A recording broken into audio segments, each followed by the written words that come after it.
Tá aí. A gente agora vai falar sobre um assunto aí que incomoda muita gente, principalmente nessa época, época do verão, época de corpos à mostra. Você se sente à vontade de ir para a praia, por exemplo, ficar de biquíni, ficar de calção, fica lá numa boa ou não?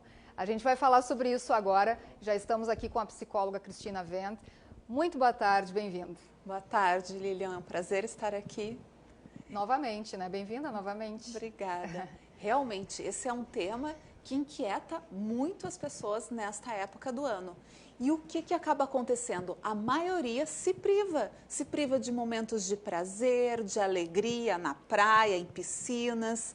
Até com certas roupas do verão, as pessoas acabam se sentindo desconfortáveis porque mostram os seus contornos, né? Então, a principal ideia aqui é que as pessoas possam tirar esse conceito de que o meu corpo é feio. Quem é que te disse que o teu corpo era feio? Quando? Quando que te disseram que essa cor de pele não é bonita para o verão?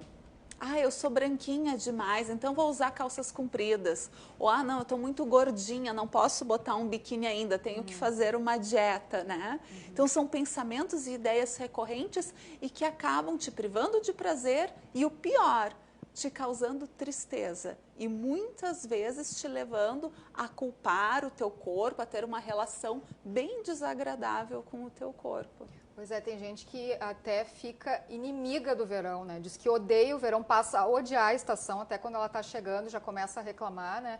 Justamente por isso, né? Porque talvez se estivesse em outras condições do corpo estaria adorando, né? Vivenciando todas as coisas que quem está confortável faz no verão, né? Agora tu chegaste num ponto primordial. Se o corpo estivesse em todas as condições, bom, então se eu não estou satisfeito ou satisfeita com o corpo que eu tenho, que atitudes e que medidas eu poderia tomar, quais seriam viáveis para que eu chegasse o mais próximo desse meu ideal? Que é praticamente impossível, né, doutor? Porque ninguém está satisfeito, né? O pessoal sempre reclama, e até quem cuida muito do corpo, né? Só que difícil. E aí é uma reflexão necessária, né? Por que esse grau de exigência? Por que essa necessidade de perfeição? E principalmente, por que esta comparação constante? Por que nós temos que estar sempre nos comparando uns aos outros? Porque quando vem a comparação surge o que? O sofrimento. Ah, eu não estou tão bem como ela, eu não estou tão bem como ele. E aí acabam havendo até transtornos mais graves, como dismorfia corporal. Você acaba se percebendo muito mais gorda do que é. E quando o espelho te diz outra coisa, ou o contrário, você se percebe com um peso normal e você está com sobrepeso muito importante, então acontecem aí, podem decorrer disso alguns transtornos mais severos. Então, por isso é sempre importante fazer essa autoanálise e olhar o quanto você tem de saúde no seu corpo, o quanto você tem cuidado de si, porque é isso que vai te proporcionar essa segurança, essa autoconfiança, né, esse amor próprio. Você cuidar com hábitos saudáveis de alimentação, de atividades físicas, não necessariamente num padrão de perfeição que tem sido ditado e colocado hoje em dia. Pois é, e como saber qual é o limite, assim, né? O limite da insatisfação. A gente sabe que tem doenças muito graves que podem decorrer disso, né?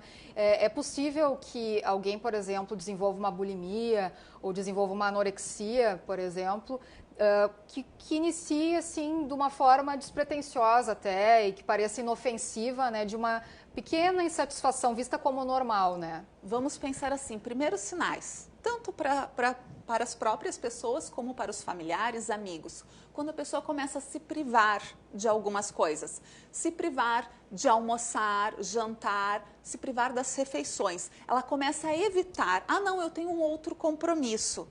Né? Então aí a gente já começa a chamar atenção quando ela tem esse tipo de comportamento, porque pode ter alguma coisa a ver com uma restrição alimentar mais severa que ela esteja seguindo e aí sim acabar culminando com uma anorexia ou quando tem aqueles momentos de compulsão alimentar, né? Eu não como por várias horas e de repente à noite eu vou lá e como, e aí observar o quê? Esses comportamentos que fogem ao padrão. Esse seria o primeiro sinal. Uma parte mais leve, que não chega a ser um transtorno, quantas vezes você nega um convite para ir à praia com a família, com os amigos? Hoje nós temos um churrasco na piscina, e você deixa de ir porque está insatisfeito. Então, é ali que a gente começa a perceber que tem uma relação inadequada com o seu próprio corpo. Então, são os primeiros sinais de sofrimento, o quanto isso te causa de privação. Muitas pessoas deixam de ir a entrevistas de emprego porque se acham muito gordinhas. Nossa. E aí imagina o que acarreta isso na vida econômica da pessoa e como isso desequilibra a vida como um todo. Então, é muito importante que nós tenhamos uma relação de amor e de aceitação com o nosso corpo. A doutora também tem um distúrbio que está sendo muito falado ultimamente, que inclusive tem como uma das pacientes que tem palestrado em todo o país, uma jornalista bastante famosa, que saiu de uma emissora, em que, além dessa insatisfação com o corpo, né, tem essa distorção no espelho, né? Se vê de uma forma que, na verdade, não é. Você vê, ela é magra, ela é linda, mas ela não se vê assim, né? Também tem essa... a dismorfia corporal. Exato. Que é aquilo que eu citei um pouquinho antes, que é justamente isso, a percepção, a autopercepção é uma, mas o espelho, a realidade é outra completamente diferente. Então, aí sim se precisa de ajuda médica, de psicoterapia, de um acompanhamento especial para que a pessoa possa ter uma visão mais adequada da sua realidade e entender o que está ocasionando e agravando essa distorção da própria percepção, né? Chama-se dismorfia corporal. Bom, então vamos lá, vamos por umas outras dicas assim bem práticas também, para quem acha que está bem normal ainda, que ainda não, né, não avançou para nenhum estágio de nenhum distúrbio, acha super normal ali, os homens, por exemplo. Não sei se tem relatos de muitos casos de homens também no teu consultório, doutora, mas isso tem acontecido também. Os homens estão se tornando mais vaidosos, né? Estão se tornando mais vaidosos, se preocupam mais com a barriguinha, com apresentar um físico mais atlético, e alguns muito mais por ter um caráter, uma personalidade mais reservada. Só que os homens, eles têm um perfil de não se privar. Eles não usam a sunga, eles usam a bermuda, mas eles não se privam dos passeios, né, da exposição do corpo, como as mulheres, é mais difícil. Então, os homens, de uma certa forma, eles lidam um pouco melhor com essa exposição, embora hajam as insatisfações, não é? Pois é que a pressão, né, sobre as mulheres é muito maior, a gente sabe, por diversos motivos, né? Também queria tuas dicas para lidar com isso, né? Porque continuam todas as publicações de beleza, de saúde, de moda, mesmo não tendo mais aquele padrão que nós tínhamos, né, da magreza excessiva, ainda assim tem o corpo sarado, corpo saudável, cada vez mais aí também nas redes sociais, né? Até blogueiras, fitness. Então, como também conseguir limitar isso para não se prejudicar tanto e não se cobrar tanto, para ficar no limite do saudável.